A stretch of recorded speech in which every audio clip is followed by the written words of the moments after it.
Para saudara dan saudari yang Tuhan cintai, selamat pagi dan selamat bertemu lagi dalam renungan harian dari Paroki Santo Petrus dan Paulus Hargapura, edisi hari Rabu dalam Pekan Suci, tanggal 5 April 2023. Mengawali hari yang baru ini, kita hendak mendengar dan merenungkan sabda Tuhan. Marilah sebelum kita mendengar dan merenungkan sabda Tuhan, kita berdoa. Dalam nama Bapa dan Putra dan Roh Kudus. Amin. Allah Bapa, sumber kebahagiaan, wajah-Mu Kau tunjukkan kepada kami dalam diri pria yang rendah hati, yaitu Yesus Kristus Putra-Mu terkasih, yang telah mengorbankan hidupnya demi keselamatan dan kebahagiaan kami. Bersabdalah ya Tuhan, kami siap untuk mendengarkan. Terpujilah Engkau Bapa, Putra dan Roh Kudus, kini dan sepanjang segala masa. Amin. Para saudara dan saudari yang Tuhan cintai, sabda Tuhan yang hendak kita dengar dan kita renungkan untuk mengawali hari yang baru ini diambil dari Injil Matius pasal 26 ayat 14 sampai 25.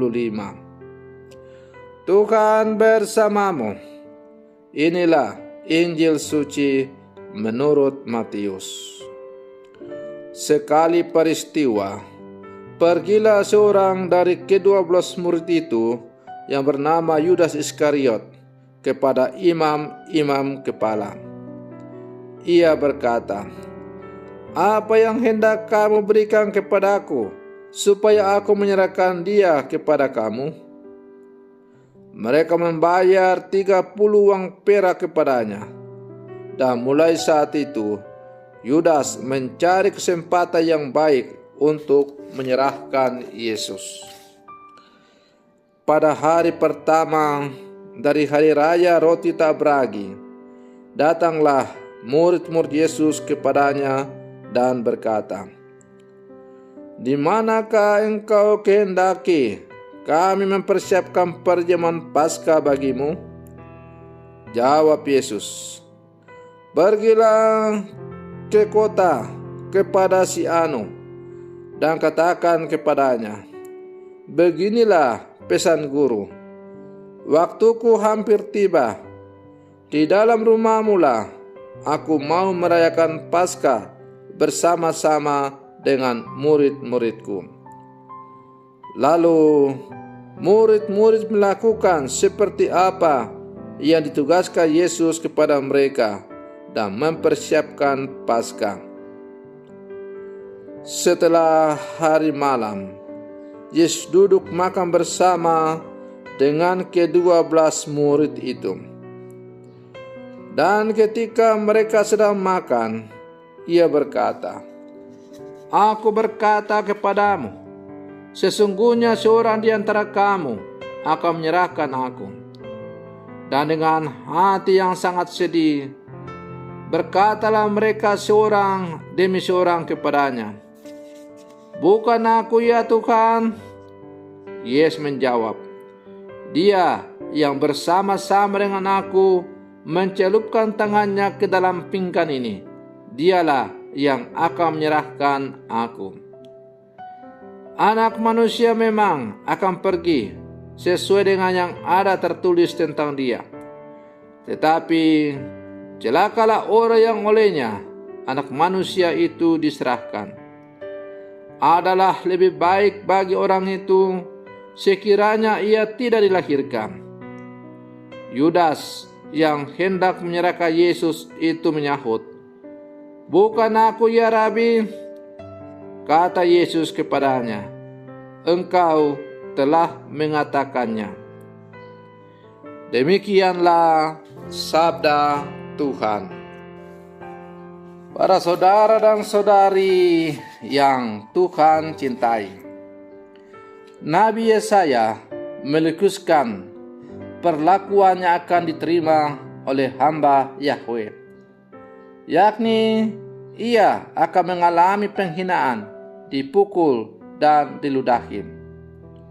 Dengan tidak membalas atas perlakuan para lawannya, ia seolah-olah menempatkan dirinya setingkat dengan kriminal maupun orang yang bodoh. Ia tidak membalas kekerasan dengan kekerasan. Namun, ini tidak berarti bahwa hamba Yahweh ini seorang yang lemah. Sebaliknya, ini adalah tanda kekuatan batin yang kuat dan penuh ketenangan dan kedamaian. Para saudara dan saudari yang Tuhan cintai, semangat dari hamba Yahweh ini tampak tertanam dalam diri Yesus Sang Penyelamat. Yesus akan mengalami penghinaan dan kekerasan fisik. Namun, ia tidak lari dari jalan hidup yang telah digariskan oleh Bapaknya. Sebab Yesus tahu bahwa hasil akhir dari semuanya ini bukanlah kekalahan yang memalukan, melainkan kemenangan dan kemuliaan, seperti keyakinan hamba Yahweh bahwa Tuhan Allah menolong aku. Yesus berani menghadapi takdirnya karena percaya Bapa selalu menyertainya.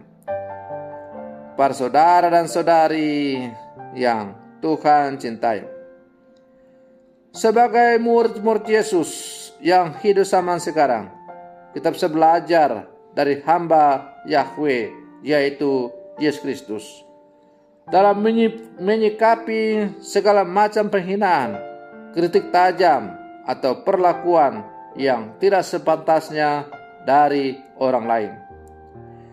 Tidak membalas penghinaan dengan penghinaan maupun kekerasan dengan kekerasan tidak berarti kita lemah. Sebaliknya, ini memperlihatkan kekuatan dan kedamaian batin kita di tengah-tengah kesulitan. Kenapa? Karena dengan mengikuti teladan hamba Yahweh Yesus Kristus yang tidak membalas kejahatan dan kejahatan, maka pada akhirnya kejahatan itu akan mati dan tidak beranak pinak. Bayangkanlah kalau seandainya pada waktu itu Yesus membalas kejahatan dengan kejahatan, maka pasti kejahatan akan semakin merajalela.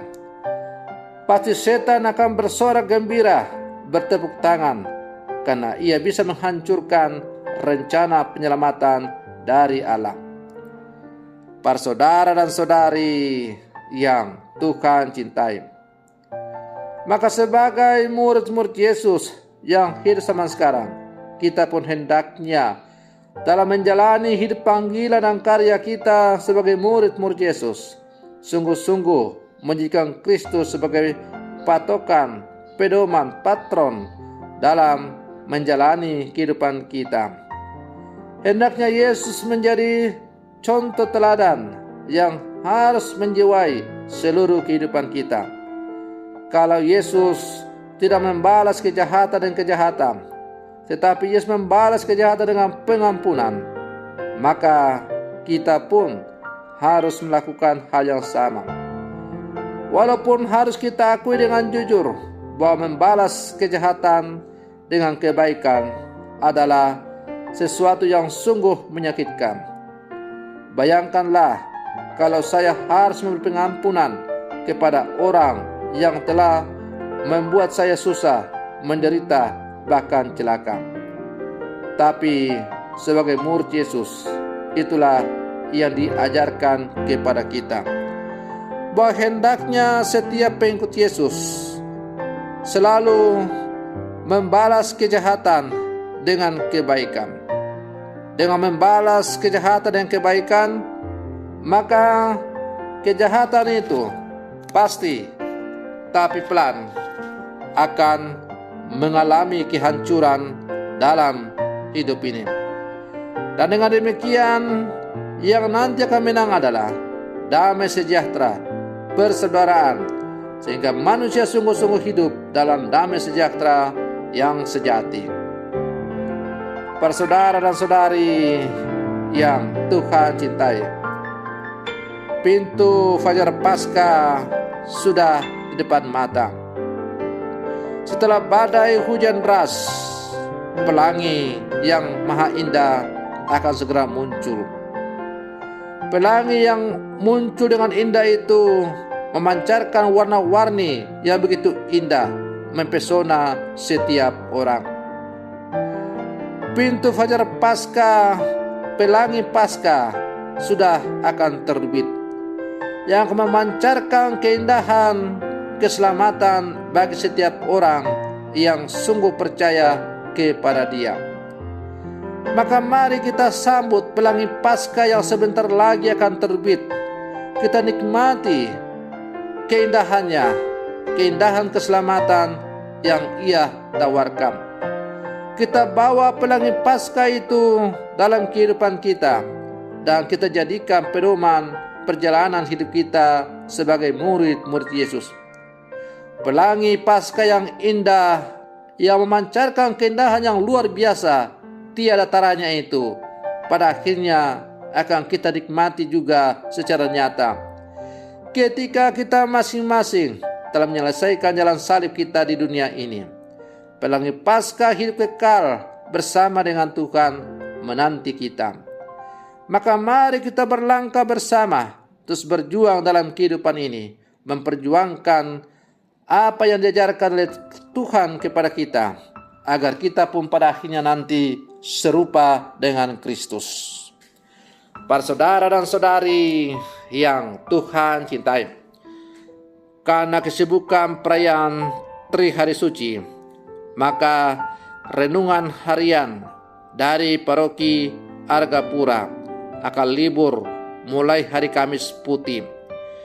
Kita akan jumpa lagi dengan renungan harian dari Paroki Argapura pada hari Senin mendatang, yaitu tanggal 10 April, hari Senin dalam Oktav Paskah.